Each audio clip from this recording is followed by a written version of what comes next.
बच्चों, welcome back to my YouTube channel learning student. स्वागत है आप सभी लोग का हमारे इस यूट्यूब चैनल पे। तो आज हम आप लोगों के लिए लेकर के आए हैं क्लास 12th के बच्चों के लिए जो है कि अति लघु उत्तरीय प्रश्न, जो कि एक एक नंबर के आपके 5 क्वेश्चन आते हैं। एक एक नंबर वाले हमने क्वेश्चन लेके आए हैं और ये क्वेश्चन जितने भी हम लेके आए हैं इन सारे को अगर आप याद कर लीजिए तो 100/100 में आपको गारंटी दे सकती हूँ कि जो है कि आपके 5 नंबर श्योर आपके मिल जाएंगे। इनमें से जितने भी 5 क्वेश्चन आएंगे इन्हीं में से आएंगे, बस इनको आप याद कर लीजिए। ठीक, तो देखिए सबसे पहले देखते हैं पहला क्वेश्चन। देखिए पहला क्वेश्चन है डीएनए एवं आरएनए में कोई एक अंतर लिखिए। क्या करना है? डीएनए और आरएनए में कोई अंतर लिखना है, दोनों में एक एक अंतर। तो देखिए डीएनए एवं आरएनए में एक प्रमुख अंतर यह है कि डीएनए में थाइमिन को टी से डिनोट करते हैं, थाइमिन न्यूक्लियोटाइड पाया जाता है, जबकि आरएनए में यूरिसिल को यू से डिनोट किया जाता है, यूरिसिल न्यूक्लियोटाइड होता है। ठीक, डीएनए में क्या होता है? थाइमिन न्यूक्लियोटाइड होता है और वही आरएनए में यूरिसिल न्यूक्लियोटाइड होता है। ठीक, ये हमारा एक अंतर हो गया। अब दूसरा क्वेश्चन क्या कह रहा है? देखिए दूसरा क्वेश्चन क्या कह रहा है, दो जैव विविधता तप्त स्थल के नाम लिखिए। क्या करना है? 2 जैव विविधता तप्त स्थल के नाम लिखने हैं। तो देखिए पहला क्या है तप्त स्थल? पश्चिम घाट। पहला है पश्चिम घाट और दूसरा है हिमालय। देखिए अगला क्वेश्चन है हमारा, मानव वृषण में सर्टोली कोशिकाओं का क्या कार्य होता है? मानव वृषण में जो है कि सर्टोली कोशिकाओं का क्या कार्य होता है, या फिर आपको इसी क्वेश्चन को घुमा के दे सकता है कि मानव वृषण में कौन सी कोशिकाएं पाई जाती हैं। तो कौन सी कोशिकाएं पाई जाती हैं? सर्टोली कोशिकाएं। लेकिन यहाँ क्या दिया है कि मानव वृषण में सर्टोली कोशिकाओं का क्या कार्य होता है। तो देख लेते हैं कार्य। देखिए शुक्राणु के निर्माण में मदद करता है। सर्टोली कोशिका क्या करता है? ये शुक्राणु के निर्माण में मदद करता है। दूसरा, शुक्र नलिकाओं के अंदर का माहौल नियंत्रित करती है। क्या करता है? शुक्र नलिका जो होता है और उसके अंदर का जो माहौल है उसको नियंत्रित करके रखता है। और तीसरा जो है वो है वृषण के अंदर एंड्रोजन उत्पादन को नियंत्रित करता है। ठीक, अब देखिए अगला क्वेश्चन हमारा है, डीएनए अणु को कौन सा एंजाइम तोड़ता है? ठीक, डीएनए अणु को कौन सा एंजाइम तोड़ता है? देखिए डीएनए अणु को जो है कि डीएनए हेलिकेस एंजाइम तोड़ता है। आगे देखिए अगला क्वेश्चन है, पॉलिनिसेशन को संक्षेप में लिखिए। अब ये पॉलिनिसेशन क्या होता है भाई, देख लेते हैं। पॉलिनिसेशन एक प्रक्रिया है। क्या है? एक प्रक्रिया है। देखिए बायो समझने की चीज है। ठीक, याद करने से ज्यादा इसको समझा जाता है, तो समझिए आप। पॉलिनिसेशन एक प्रक्रिया है जिसमें प्राकृतिक रूप से गुण अपने आप चुने जाते हैं। देखिए ये एक प्रकार का ऐसा प्रक्रिया है जिनमें क्या होते हैं? प्राकृतिक रूप से क्या होते हैं? गुण अपने आप चुने जाते हैं। जैसे गुण क्या हो सकता है? जीवन में विकल्प की चयन। ठीक, इनमें वो जिंदा रहते हैं जो अपने वातावरण के हिसाब से बेहतर अनुकूल होते हैं। ठीक, लेकिन देखिए यहाँ दिया क्या है क्वेश्चन, यहाँ मैंने आपको समझाने के लिए इतना लिखा है, लेकिन आपके 1 नंबर में आता है तो आप क्या लिखेंगे? पॉलिनिसेशन को संक्षेप में देखिए क्या लिखेंगे। पॉलिनिसेशन एक प्रक्रिया है जिसमें प्राकृतिक रूप से गुण अपने आप चुने जाते हैं। ठीक, इसे हम क्या कहते हैं? पॉलिनिसेशन कहते हैं। अब देखिए हमारा अगला क्वेश्चन क्या है। देखिए अगला क्वेश्चन है, दूध से दही कौन बैक्टीरिया बनाता है? कौन सा बैक्टीरिया है जो दूध से दही बनाता है? देखिए लैक्टोबैसिलस। ठीक, बेसिलस होगा यहाँ पे, लैक्टोबैसिलस और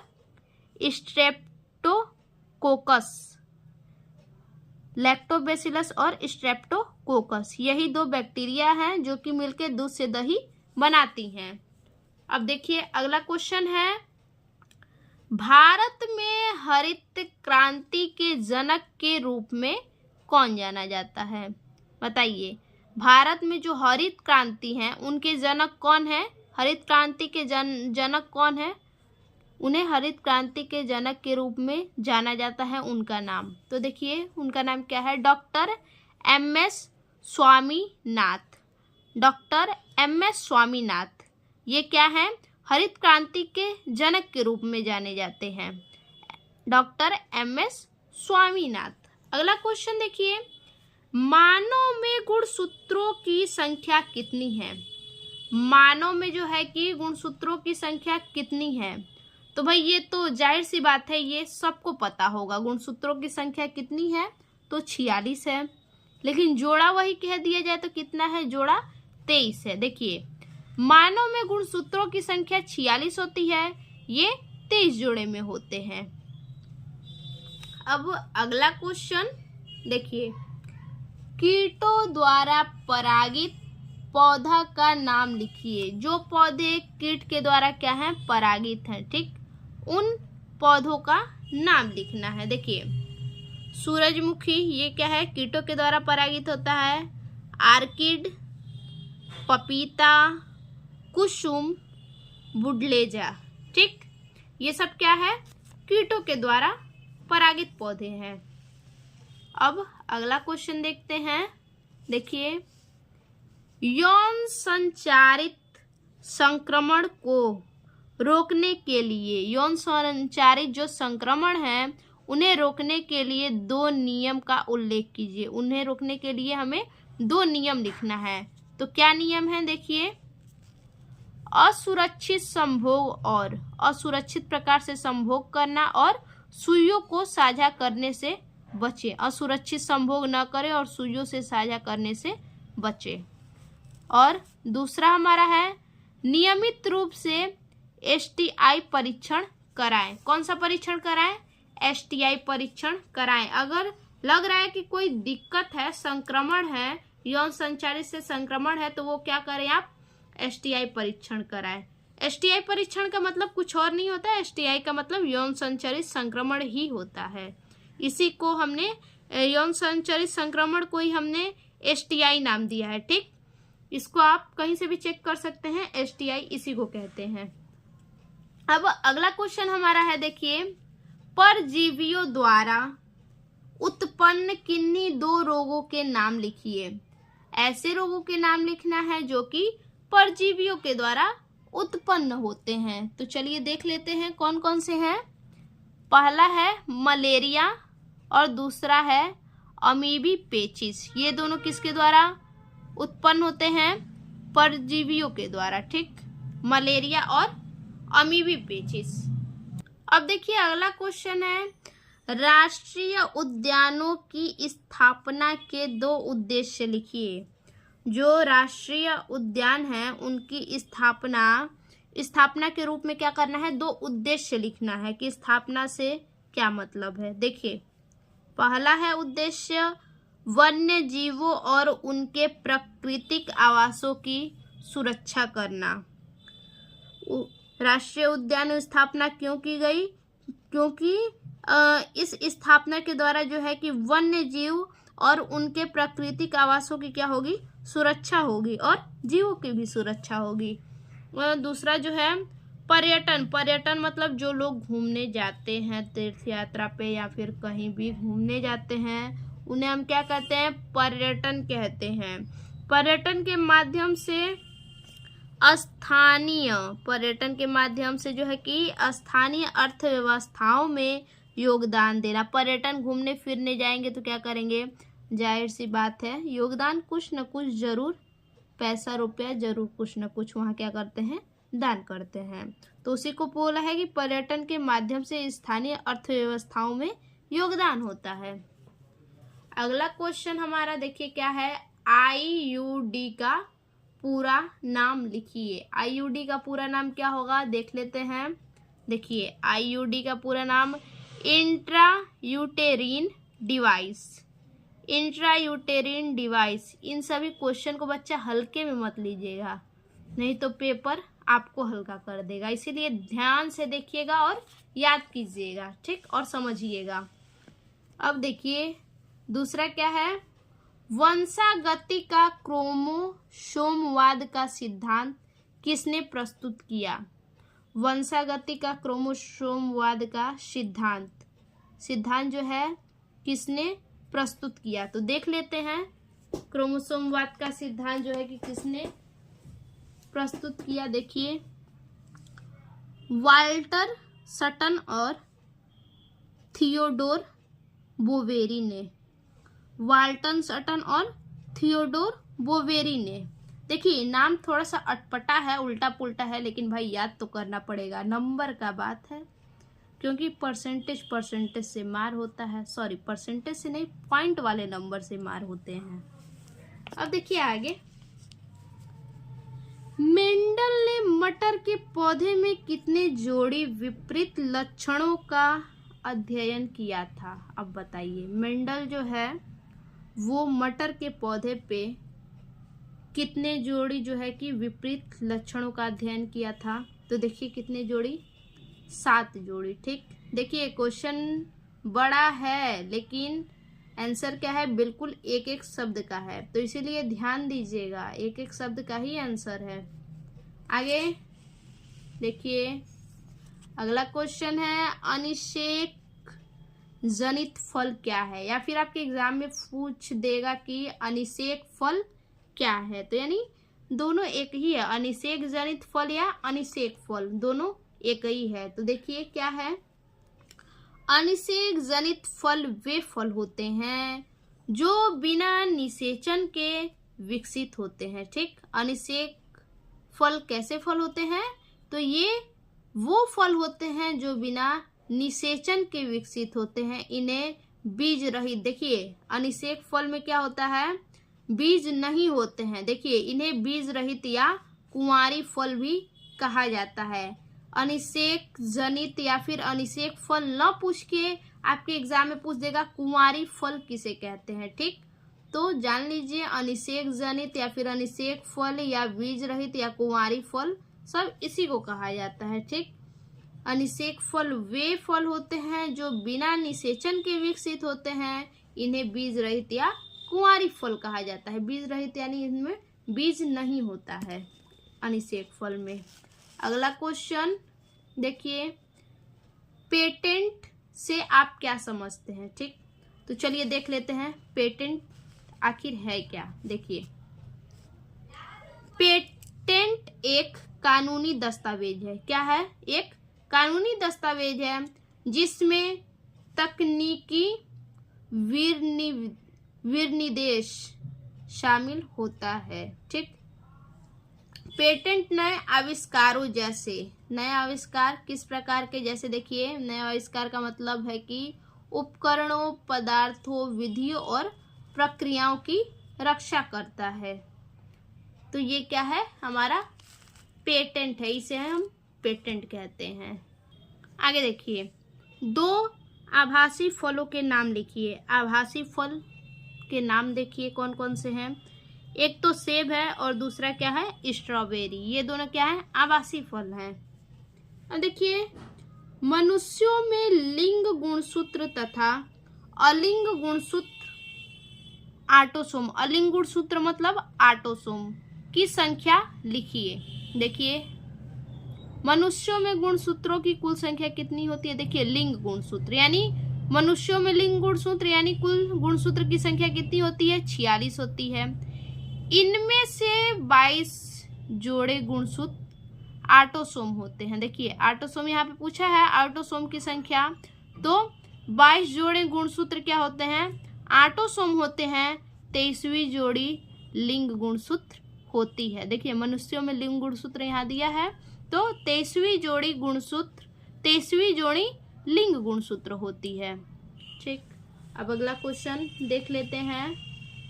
देखिए HIV का पूरा नाम, HIV का पूरा नाम लिखिए। तो देखिए क्या होगा, human immunodeficiency virus, human immunodeficiency virus, HIV का ये पूरा नाम है। देखिए आप जो है कि फुल फॉर्म याद करते रहिएगा, कोई ठीक नहीं है, आपका फुल फॉर्म जरूर पूछेगा। PCR का पूरा नाम, चलिए PCR का पूरा नाम अब देख लेते हैं। देखिए polymerase chain reaction, polymerase chain reaction, ये हमारा PCR का जो है कि पूरा नाम है। देखिए अगला क्वेश्चन क्या है, अगला क्वेश्चन है उत्तर प्रदेश के राज्य, कहाँ, उत्तर प्रदेश, भारत मत समझ लीजिएगा, उत्तर प्रदेश यहाँ दिया है। उत्तर प्रदेश के राज्य पक्षी का नाम लिखिए, भारत के पक्षी का नाम नहीं लिखना है, राष्ट्र पक्षी नहीं, राज्य पक्षी। राज्य पक्षी का नाम क्या है, सारस, जिसे सारस क्रेन, सारस क्रेन है जिसे हम सारस कहते हैं। अब देखिए अगला क्वेश्चन, निकेत को परिभाषित कीजिए। भाई निकेत तो पहली बार सुन रहे होंगे सब, अगर पहली बार नहीं है तो फिर अच्छी बात है। निकेत क्या होता है देख लेते हैं। निकेत शब्द का मतलब है वह स्थान, निकेत शब्द का मतलब है वह स्थान जहां जीव निवास करता है। देखिए बिल्कुल सिंपल सा साधारण है, निकेत शब्द का मतलब है वह स्थान जहां जीव निवास करता है, उस स्थान को हम क्या कहते हैं, निकेत कहते हैं। आगे टैपिटम कहाँ स्थित होता है, ठीक, तो चलिए देख लेते हैं टैपिटम कहाँ स्थित होता है। फूल वाले पौधे के परागकोश के भीतर, कहाँ पे, फूल वाले पौधे के परागकोश के भीतर बीजाणुजन्य उत्तक, बीजाणुजन्य उत्तक और परागकोश की दीवार के बीच पाई जाती है या फिर स्थित होता है। इसको याद रखिएगा ध्यान से, नहीं तो आप भूल जाएंगे। जो फूल वाले पौधे के परागकोश होते हैं, फूल वाला क्या होता है, पौधा, जो पौधा होता है और उस पौधा का जो परागकोश होता है उसके भीतर बीजाणुजन्य उत्तक और परागकोश पाई जाती हैं, और उन्हीं दोनों के बीच के दीवार में क्या होता है, ये स्थित होता है टैपिटम, ठीक। अब अगला क्वेश्चन देखिए, RDNA में R क्या है, अब बताइए RDNA में R क्या है। देखिए क्या है, राइबोज न्यूक्लिक अम्ल है। क्या है R, राइबोज न्यूक्लिक अम्ल है। बिल्कुल एक एक शब्द का आंसर है, बिल्कुल छोटा छोटा। अब देखिए आगे, किस पैथोजन के द्वारा हाथी पांव रोग होता है। अब बताइए किस पैथोजन के द्वारा। भाई पैथोजन सुन के तो ऐसे ही घबरा गए होंगे कि ये पैथोजन कहाँ से दे दिया, तो देखिए समझते हैं इसको। पैथोजन का मतलब क्या होता है, देखिए इस रोग के लिए जिम्मेदार परजीवी राउंडवॉर्म नाम के सूक्ष्म धागे जैसे कीड़े होते हैं। पैथोजन का मतलब जो कीड़े होते हैं उनके लिए बोला है, कि जो कीड़े हैं उनके लिए पैथोजन बोला है। इस रोग के लिए जिम्मेदार परजीवी राउंडवॉर्म, क्या है, राउंडवॉर्म नाम के सूक्ष्म धागे जैसे कीड़े होते हैं, और ये कीड़े क्या होते हैं, हमें नग्न आंखों से नहीं दिखाई देते हैं, ये आपको माइक्रोस्कोप से दिखेंगे। आगे है JIFT और MTP का पूरा नाम लिखिए, ठीक, तो देख लीजिए JIFT और MPT का पूरा नाम। JIFT देखिए, जाइगोट इंट्राफैलोपियन ट्रांसफर, जाइगोट इंट्राफैलोपियन ट्रांसफर। अब दूसरा देख लेते हैं MTP का, medical termination of pregnancy, medical termination of pregnancy. जितने भी अभी तक हमने आपको जो है कि फुल फॉर्म बताया है उसको आप याद करते जाइएगा, बहुत हल्के में मत लीजिएगा कि चलिए 2 ठो याद कर लिए और 2 ठो तुक्का मार देंगे, हो जाएगा। आगे देखिए, मानव में गुण त्रिसूत्रता, मानव में त्रिसूत्रता और एकल सूत्रता स्थितियों में गुणसूत्रों की संख्या लिखिए। देखिए त्रिसूत्रता में गुणसूत्र कितने होते हैं और एकल सूत्रता में गुणसूत्र कितने होते हैं। देखिए त्रिसूत्रता में जो है कि गुणसूत्र 2n+1 होते हैं और वही एकल सूत्रता में जो है कि 2n-1 होते हैं। और वही शून्य में पूछ देगा कि शून्य सूत्रता में आपका जाएगा अगर तो 2n+2 होगा और वही चतुर्थ में पूछेगा तो आपका 2n-2 हो जाएगा। ठीक, अब देखिए अगला क्वेश्चन है वाहित मल क्या है। अब बताइए वाहित मल क्या है। देखते हैं भाई वाहित मल क्या है। देखिए घरों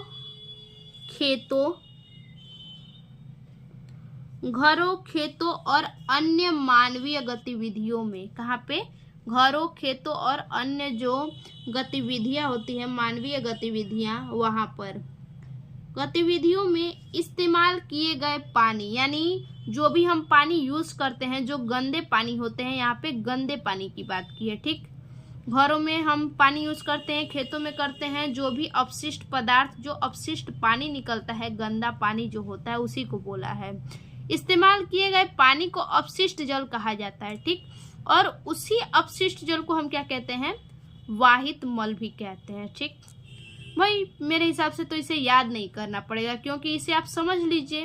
वाहित मल बोला है यानी घरों में, खेतों में और अन्य मानवीय गतिविधियों में जो हम जल को इस्तेमाल करते हैं, जो हम जल यूज करते हैं और जो यूज करने के बाद जो अपशिष्ट पदार्थ होता है, अपशिष्ट जल होता है, उसे हम क्या कहते हैं, वाहित मल कहते हैं। बस सिंपल सा परिभाषा है। आगे देखिए प्रकाश संश्लेषण प्रक्रिया के दौरान कौन सी गैस मुक्त होती है। भाई बहुत दिमाग वाला बात है, लेकिन आंसर क्या है, बिल्कुल एक शब्दों का आंसर है क्योंकि पूछा क्या है, कौन सी गैस मुक्त होती है, बस एक गैस का नाम है। दिमाग लगाइए क्या हो सकता है। क्वेश्चन ध्यान दीजिए क्या कह रहा है, प्रकाश संश्लेषण प्रक्रिया के दौरान, प्रकाश संश्लेषण जब हो रहा है उसी प्रक्रिया के दौरान कौन सी गैस मुक्त होती है, तो कौन सी गैस है, ऑक्सीजन गैस। ठीक, अब देखिए अगला क्वेश्चन है टर्नल सिंड्रोम क्या है। टर्नल सिंड्रोम क्या है, तो चलिए देखते हैं टर्नल सिंड्रोम क्या है। यह एक ऐसी स्थिति है जो केवल महिलाओं को प्रभावित करती है। किसे प्रभावित करती है, केवल महिलाओं को प्रभावित करती है। यह तब होता है, देखिए ये कैसे होता है, यह तब होता है जब X गुणसूत्र में से एक गायब हो जाता है। क्या होता है, देखिए समझिए इसको क्या बोल रहा है यहाँ पे आंसर। यह एक ऐसी स्थिति है जो केवल महिलाओं को प्रभावित करती है। क्यों महिलाओं को प्रभावित करती है, क्योंकि महिलाओं में जो है कि केवल XX गुणसूत्र होते हैं और वही पुरुष में क्या होते हैं, XY होते हैं। इसीलिए कह रहा है कि जो केवल महिलाओं को प्रभावित करती हैं क्योंकि उनमें XX गुणसूत्र होते हैं। यह तब होता है जब X गुणसूत्र में से एक गायब हो जाता है। ठीक, तो गायब कैसे होता है, महिलाओं में XX डबल है जिनमें से एक X गायब हो जा रहा है। ठीक, तो यहाँ पे क्या है, महिलाओं को बोला है कि महिलाओं को प्रभावित करती हैं। टर्नल सिंड्रोम किसे प्रभावित करती हैं, ध्यान दीजिए, टर्नल सिंड्रोम किसे प्रभावित करती हैं, तो महिलाओं को प्रभावित करती हैं। क्यों, क्योंकि उनमें XX गुणसूत्र होते हैं और वो जो एक गुणसूत्र होते हैं, एक X गुणसूत्र जो होता है उनमें से गायब हो जाता है। ठीक, इसी को हम टर्नल सिंड्रोम कहते हैं। आगे देखिए अनुवांशिक कूट में कितने प्रफुट यानी कोडॉन, कोडॉन भी इसे हम कहते हैं, इंग्लिश भाषा इसका कोडॉन है, प्रफुट त्रिक कोडॉन होते हैं। अब बताइए, क्वेश्चन ही कहेंगे कि नहीं समझ में आ रहा है, तो ये क्वेश्चन ही ऐसा दिया है, अनुवांशिक कूट में कितने कोडॉन होते हैं।